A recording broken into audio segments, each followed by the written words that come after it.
در عراق واحدهای جنگی کردها معروف با نام پشمرگه چند دهه را از تصرف جنگجویان دولت اسلامی رها نمودند.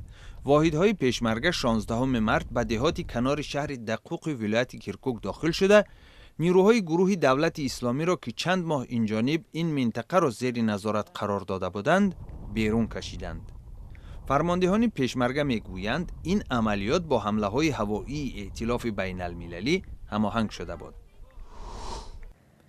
پرزیدنت قرقیزستان الماسبک اتنبایف در مراسم یادبود اعتراضگران فوتیده شهر غربی آقسو اشتراک کرد.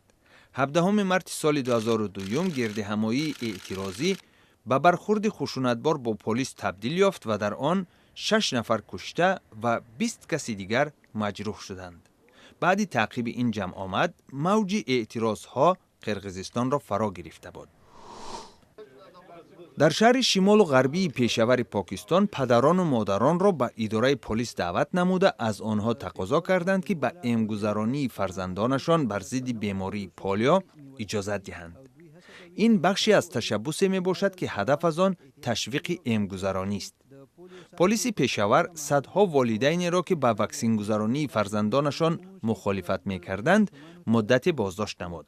اما بعد بازداشت والدین متوقف شد و اکنون مقامات برای تشویق امگذرانی ضد پولیو از وسایل دیگر کار می گیرند.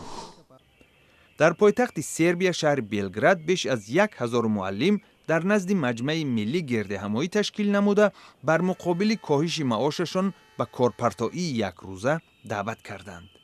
اتفاقهای کسبه با نمایندگی از معلمان طلب دارند که معلمان را به برنامه کاهش معاش خادمان سکتور دولتی شامل نکنند.